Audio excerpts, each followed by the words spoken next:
Alright, let's flip some cardboard. Hello and welcome to Your Dad Learns Hearthstone Arena. This is a draft recap where I look at a paladin deck that I drafted that went 9 wins, 3 losses in Arena, which is above that magical 7 win mark. And 7 wins is basically the average where you make that 150 gold that you spent, you get it back. So, looking at the first pick, it's which class I took. Shaman, Hunter, Paladin. I am just more comfortable with Paladin, so I ended up going Paladin. And there you go. So first pick, we have Blood Knight, Witchwood Grizzly, and Lone Champion. Lone Champion is a really strong 3-drop, because if you have it in your starting hand, you can have a 2/4 for 3 mana that has Taunt, Divine Shield, just a really strong stat line, really good card. Witchwood Grizzly is a good taunt. I think we've gone over it before. If it's late game and your opponent has less cards, it's probably got a higher toughness, but it's not going to wreck stuff unless you can combo it, because it only has 3 power. Blood Knight is a situationally very strong card. So, like if my opponent played Lone Champion on turn 3 and I played Blood Knight on my turn 3, he'd have a 2/4 with taunt, and I'd have a 6/6 for 3. So it can be very good. It's just situational, and I've kind of come to the point where I think I want to be playing my stuff on curve. So I don't want to have Blood Knight in my hand as my only 3-drop and feel like I don't want to play him until I get really good value out of him. So I went with the Lone Champion. Just in general, I think will be stronger play on turn 3. So, sorry for the text over the Hammer of Wrath. It costs 4. So, Galaka Crawler, Destroy Pirate, gain +1/+1. Not horrible. Situational. It's 2 for a 2/3, so it's a good stat line. But I feel like the Void Ripper and the Hammer of Wrath are probably just better. Hammer of Wrath, 3 damage, draw a card, so it replaces itself. It's reach, so it can let you finish the game. It's also removal. I really like Hammer of Wrath. Void Ripper, swap attack and health of all other minions. This can be a potentially really good card, because it's a surprise for your opponent, basically, is why it would be good. If they've traded something into you, you can swap its health. You can... so if I play that Lone Champion on turn 3, it's a 2/4. On turn 4, I can play Void Ripper, have a 4/2 with Taunt, Divine Shield, and probably trade up against something. And it puts a body on the board. So, it's a good card. I would probably consider it a lot more now and might actually take it. So, I might take the Void Ripper at this point, but when I drafted, I really like Hammer of Wrath. I like removal, I like the card draw, like they'll get me through my deck a little faster, and like that gives me reach, so I can finish the game out. So I just took the Hammer. Oh, third pick. Bloodsail Raider, Acidic Swamp Ooze, and Dry Gulch Jailer. 2 for 1/1 that puts 3 1/1s for 1 in your hand. I mean, it's probably alright because it gets you stuff on the board, and even if they kill it, it puts more stuff on the board. But I don't know, I feel like I'd rather have things that fill the curve a little better. Bloodsail Raider could be interesting because Paladins actually get weapons, so you might actually be able to turn it into something strong later in the game for 2 mana. And Acidic Swamp Ooze, destroy an opponent's weapon. I don't have any weapons right now, and I just took... They're both situational cards. I took the Swamp Ooze because I like having the situational ability to remove one of my opponent's weapons. I like having more of that. I guess it is a different type of aggression. It can mess with their plans. So I really like Swamp Ooze, so I took that one. Pick 4, Defender of Argus, Pumpkin Peasant, Harvest Golem. The 2 3-drops are solid in their spots. The Harvest Golem is probably a little stronger because it replaces itself with a 2/1, so it's another threat they have to worry about. But the Pumpkin Peasant gets you life, and it can be a 2/4 or 4/2, so it has lifesteal, so that's also good based on what you're trying to do. Or if you're trying to hold off against aggression, a 2/4 against a deck that's got a lot of maybe 1/1s or 2/2s, and they're trying to rush you down, will actually buy you a bit of time because you can remove creatures and get health back. So it's a card that I'd like to use at some point, but I just haven't hit that spot where I want to grab him. Defender of Argus, though. I already have a 2 and a 3 drop. This is a very good 4 drop that gives you taunt, so it helps protect your hero, helps protect your life total, and buffs up minions, which lets you trade up, lets you get more value out of weaker cards. And it's a nice surprise for opponent. Gives you a little bit of reach too. Gives you that extra 2 power if you need it. So I'll go with Defender of Argus. Dread Corsair, Scorpomatic, Jungle Panther. Scorpomatic, I just don't know how often I'd actually ever get the ability from it, and as a 1-2 for 2, it's underwhelming. I don't have any crazy mech synergies in my deck. Dread Corsair, 3-3 taunt, not bad, but I don't have any weapons yet. So you wouldn't necessarily have to be 4 for a 3-3 taunt isn't that great, but if you have a weapon, he's probably just going to cost 1 or 2 mana. But either way, he's not ultra strong. He's not horrible, he's just not very strong. Jungle Panther, 4-2, they can't really do anything to it when it first comes out because it's got stealth. So, if anything, he can sneak in some damage, or he can be kind of like a delayed removal spell. So I would take Jungle Panther. Cabal Apprentice, Silver Vanguard, Death Rattle, Recruit, and 8-cost minion. I don't have any 8-cost minions in my deck.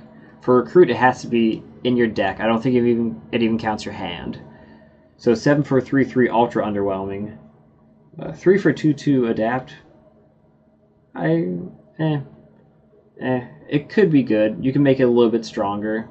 So it's going to be 3 for 2-2 with a random ability, basically. Or 3 for 2-1 that can throw out some arcane missiles. Like me some arcane missiles. So Cabal Apprentice it is. Alright, this next pick is kind of interesting. Argent Defender, Righteous Protector, Hydrologist. Hydrologist, you discover a secret. It's not bad. I mean, you get a secret. I think Paladin secrets mostly cost 1 mana, so it gets into play. You know, it's not bad. It's an okay pick. Righteous Protector, they really like Righteous Protector. Taunt, Divine Shield, 1-1. It's really good on curve, and if you get later in the game, it can soak 2 hits. Or if you're against, like, a rogue or someone that has an ability to damage it, it can take a hero power and then, like, one of the creatures. But it's a very... Unless you get it on first turn, it's a very, very defensive card. At least in my eyes, it's very defensive. Argent Protector, 2-2 for 2, and when it comes out, it gives something Divine Shield. And the way I think of this card is I already have something out, and you know, as you're playing, both players are calculating the board, seeing what they need to play, seeing how they can trade out, seeing what they can force their opponent to trade, that type of thing. This guy throws a monkey wrench into that plan. So if I have that Jungle Panther, and they're like, oh well, he can trade his 4-2 into my 3-3 or my 2-3 taunt or whatever. If I throw Argent Protector out, put Divine Shield on the Panther, then just hit that creature and kill it, now they're down a creature, I'm up that creature, and they have another threat they have to deal with. So I see it as a very good tempo card. So I see the Righteous Protector as, it can be tempo on turn 1, but mostly defensive. And the Argent Protector, if you have some board presence, it lets you either further establish or protect that board presence. If you're way behind and it's your only creature, it's not that strong, but at that point you could at least hero power and throw him out, and you've got a 1-1 with Divine Shield. So, I see him as a pretty strong card. So I take the Protector. Giant Wasp, Scaleworm, Igneous Elemental. Igneous Elemental probably isn't that bad. 3 for 2-3. It's a kind of suboptimal body, but you get 2 1-2 elementals in your hand to cost 1 mana each. If you have elemental cards, it can be strong. I don't have any elemental synergies. Scaleworm, 4 for a 4-4. I don't have any dragons, don't have any synergy there. Giant Wasp is 3. 2-2 stealth poisonous, so they won't be able to target it. You can use it when you want to, and it will kill whatever it hits. And as a plus side, if I play that Argent Protector, it's going to kill one thing for free, and it's going to kill something else that tries to hit it. Or at least they're going to have to spend a card to kill it. So, sometimes Giant Wasp I think can be kind of awkward because it's a delayed card that they can play around. But in this case, I think it's probably the best card that I have to choose from. I can get better 3-drops and 4-drops later on in the draft. I still got over 20 cards to go. Alright, Stubborn Gastropod, Ravencaller, Light's Justice. So, 1 for 1/4, it fills a slot, but I'm not that worried about it. I've got some decent 3-drops already. I've already got 4 3-drops. I don't think I need the Ravencaller for the, influx of smaller creatures. But Gastropod, Taunt, Poisonous, 2 for 1/2. Like I said, they're either going to have to use a card to remove it, or it's going to take something with it. So, it's a good card, and it has Taunt. So even later in the game, it is still relevant because it has Taunt, so it'll absorb a hit, and has Poisonous, so it'll kill whatever hits it, unless they Divine Shield or something sneaky like that. So this is the only one kind of stays relevant past the first couple of turns, so I take that. So, Ysera, Valenier, and Tyrian Fordring. So Ysera, I think, is just I think Ysera is very good, but Ysera is definitely pays off after a couple of turns. If they can't remove it, then you're going to get overwhelming card advantage, and it's just going to be ultra worth it. You're going to bury them. Valenier, kind of the same way. Get minion in your hand +4/+2. When it dies, you re-equip Valenier. So, and that's Death Rattle. It'll give something +4/+2. So even if your opponent removes it, just like not Shatter, that's magic. If they say Acidic Swamp Ooze it, if you have a creature in your hand, it's gonna get huge, and you get this card just re-equips. You're gonna have to pay for it again. Re-equips when that creature dies. So the only way to really take care of it is to silence that creature that enchants, I believe. So, very strong card. It gets you very good value, gets you very good incremental advantages just by having a creature-based deck. So, awesome card. Very much worth it. Tyrian Fordring, Taunt, Divine Shield, gives you an Ashbringer, so a 5/3 when Fordring dies. He just is really, really strong. He's an ultra strong late game creature, and even when they get rid of him, you get a 5/3. So you get the ability to finish the game out. So I take the Tyrian. Rebuke. Enemy spells cost 5 more next turn. I don't really like Rebuke. You can kind of use it to prevent your opponent from doing anything really, really unexpected the next turn. But it just doesn't seem worth it to me. Feral Gibber. It's perpetual 1/1s. Fallen Sun Cleric. Like I said, I think the Feral, you'd have to build around it to really make it worth it. Or else they just have to keep dealing with 1/1s until they just kill it themselves. Which most people can do on, like, I think around half the classes can do on the second turn with their hero power. Fallen Sun Cleric. Good 2-drop. I don't have too many 2-drops I want to drop on the second turn. It's mostly the Gastropod. But Argent Protector and Acidic Swamp Ooze I kind of want to hold on to. So, Fallen Sun Cleric comes out, can buff something. So, if I do my hero power on turn 2, I can make it a 2/2 on turn 3 with this. So, I go for the Fallen Sun Cleric. So, pick 12. Corrosive Sludge, Arrogant Crusader, Benevolent Djinn. I end up taking the Corrosive Sludge. 5 for a 5/5. I need a bigger creature, and bonus, it can destroy a weapon, which lets me be more loose with my Acidic Swamp Ooze. I can play him out on turn 2 if I want, and know that I still have that option to destroy a weapon later in the game. Arrogant Crusader, 5/2. If it's destroyed on my opponent's turn, so if they attack into it and destroy it, I get 2/2 Ghoul. It's purely aggressive, so that wouldn't be a bad pick either. Because if your opponent destroys it, you still get a creature out of it. It replaces itself. You get some value. Benevolent Djinn, I kind of like it.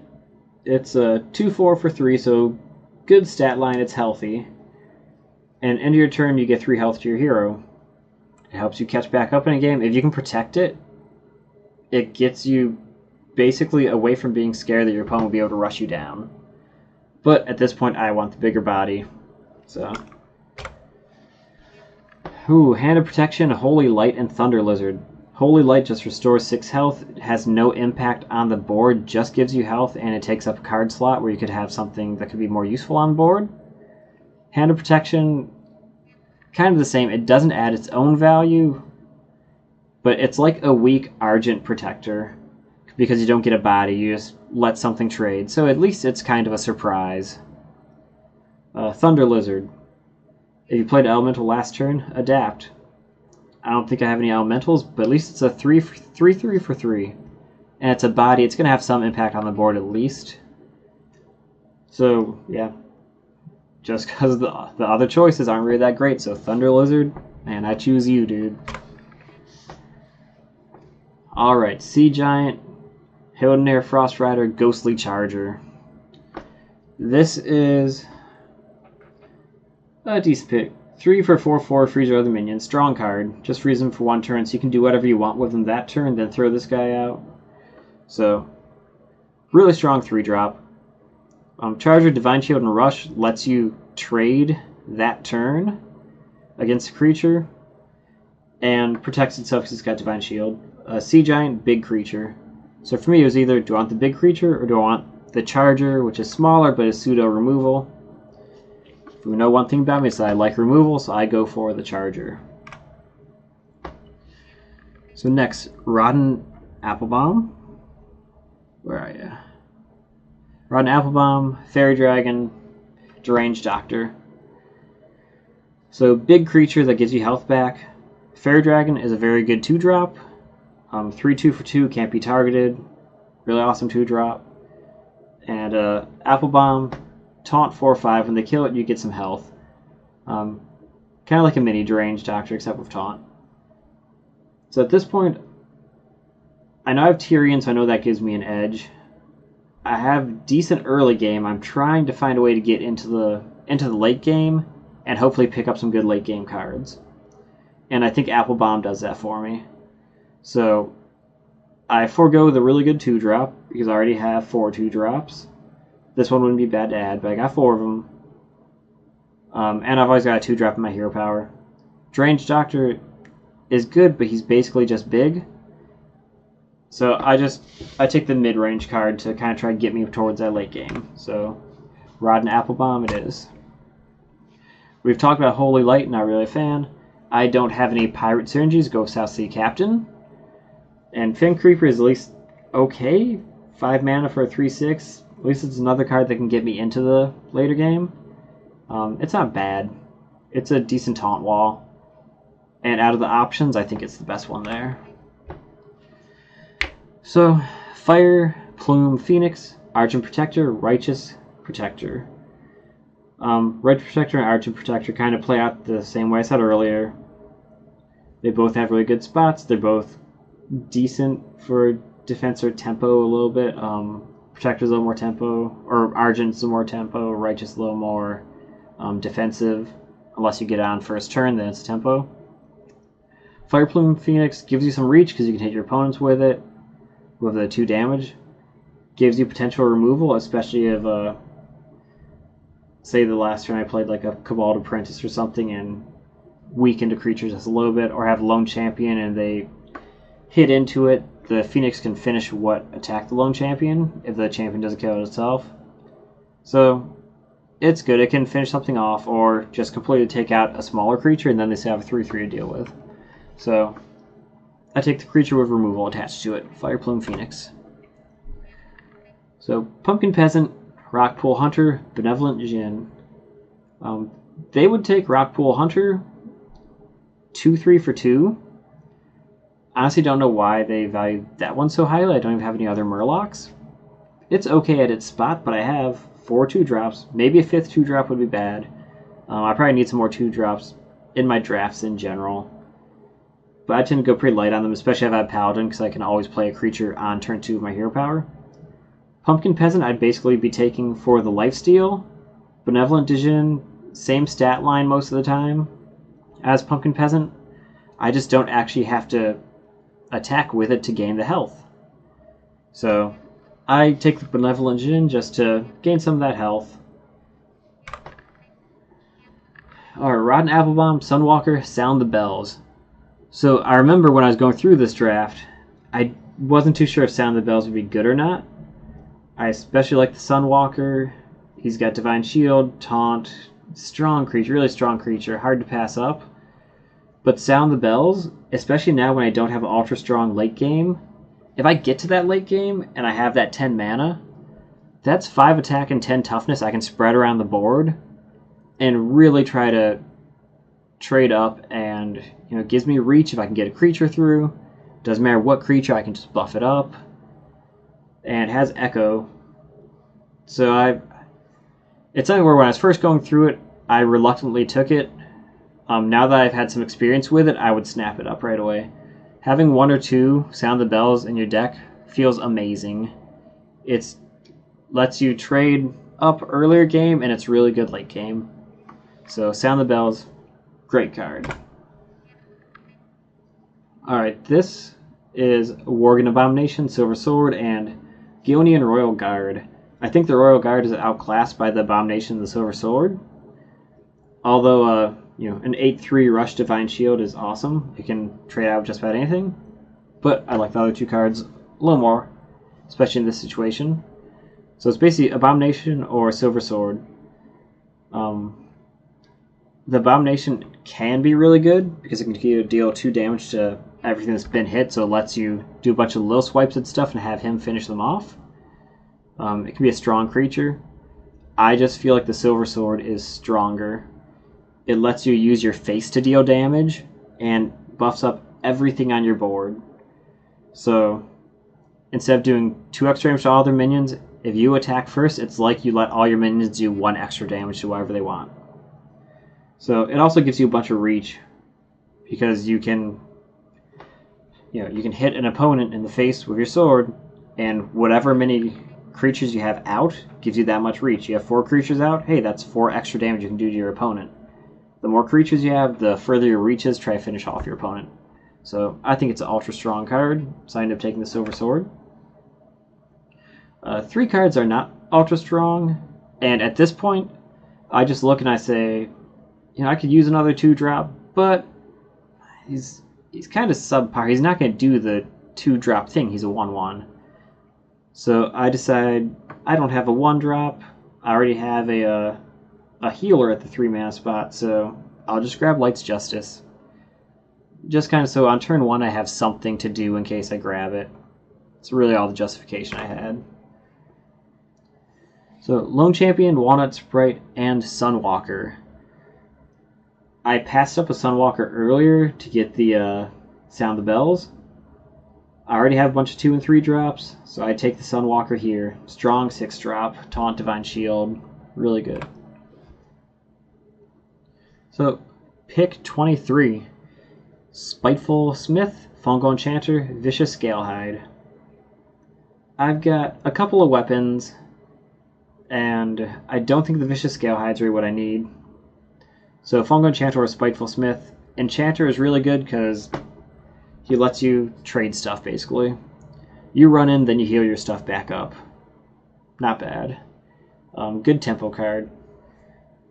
Can squeeze extra value out of your creatures.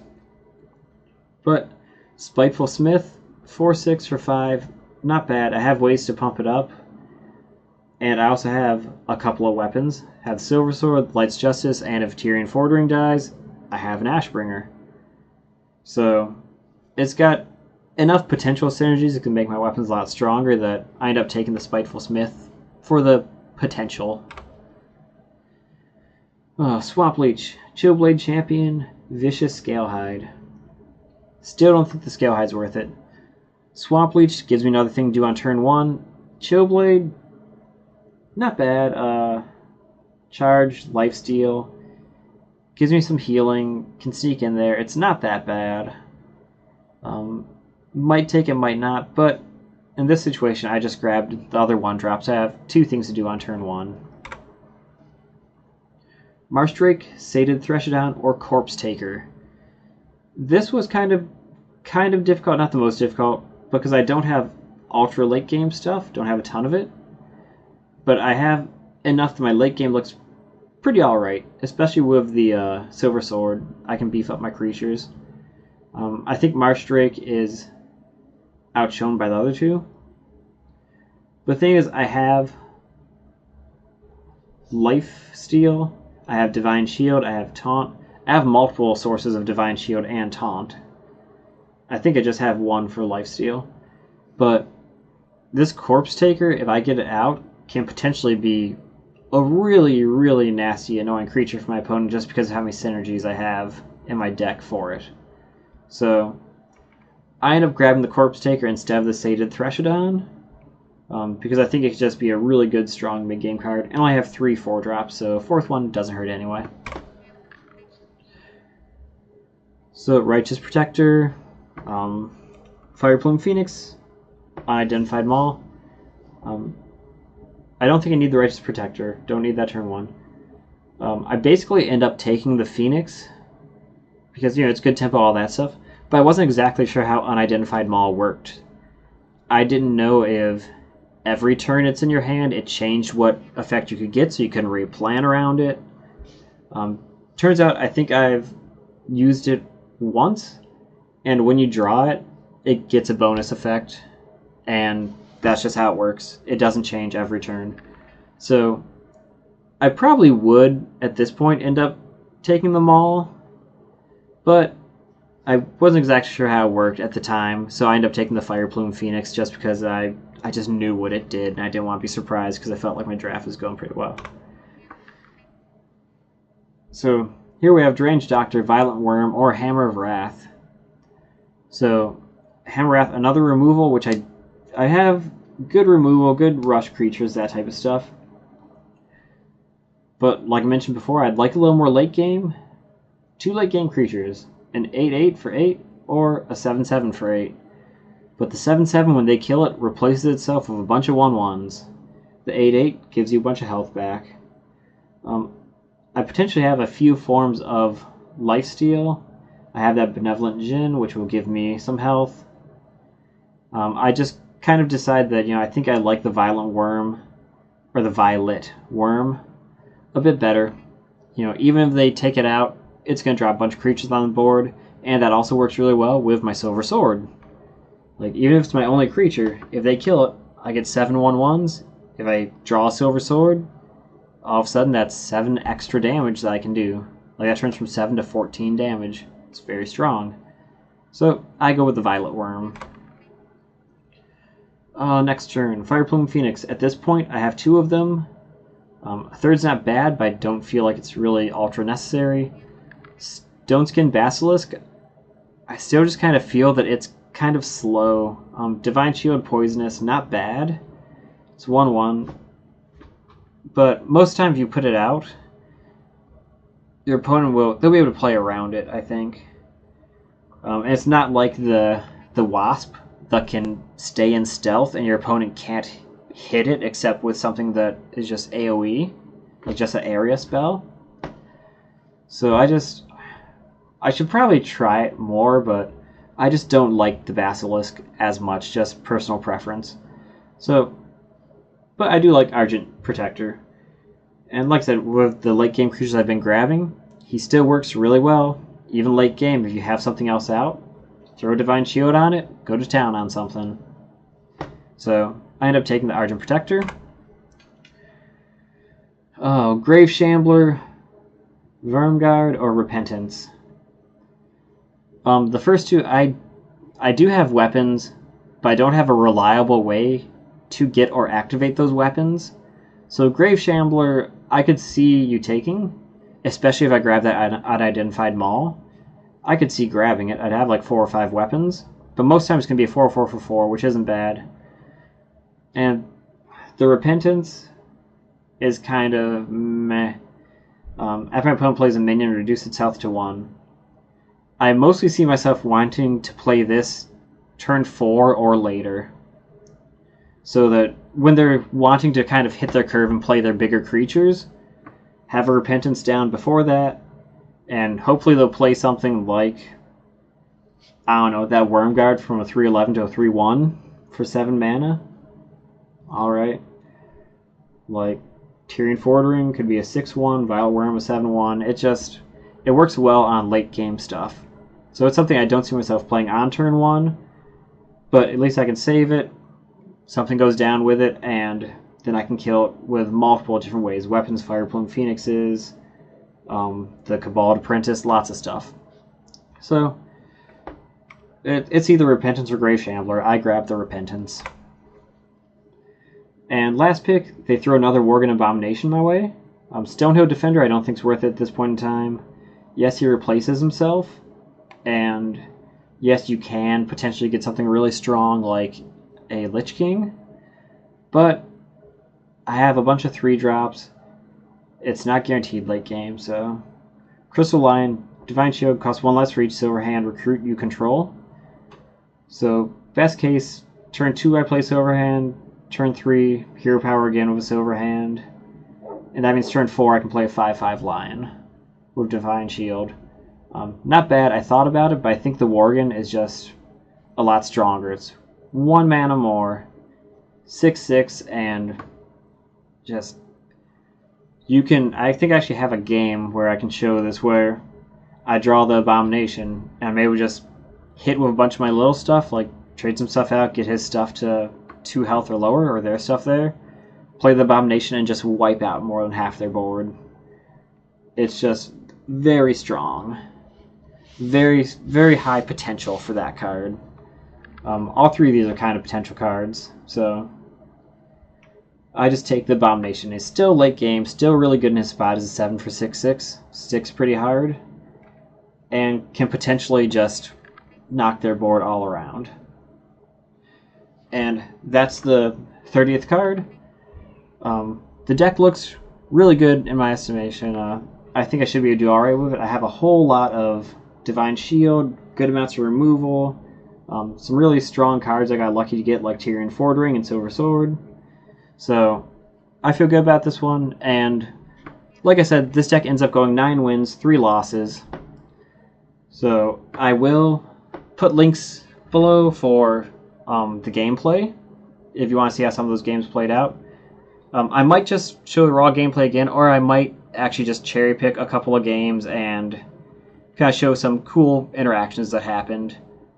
End screen. If you enjoyed what you saw, please feel free to hit that like button, share it with friends, whatever you want to do. And if you have any comments, anything you enjoyed, anything you'd like to see in the future, feel free to leave that in the comments below, and I appreciate you watching the whole video. If you didn't like the video, dislike button's down there as well. Feel free to hit that and leave any constructive criticism you have down below, and I'll check that out as well. Maybe I can learn something from it. If you haven't seen any of my other series, feel free to check out right now my StarCraft series I have going on for StarCraft 2, or go on and subscribe so you can check out anything new that I might have coming up the pipeline. And until the next video, I've been your dad. Thanks for stopping by, and I'll see you next time.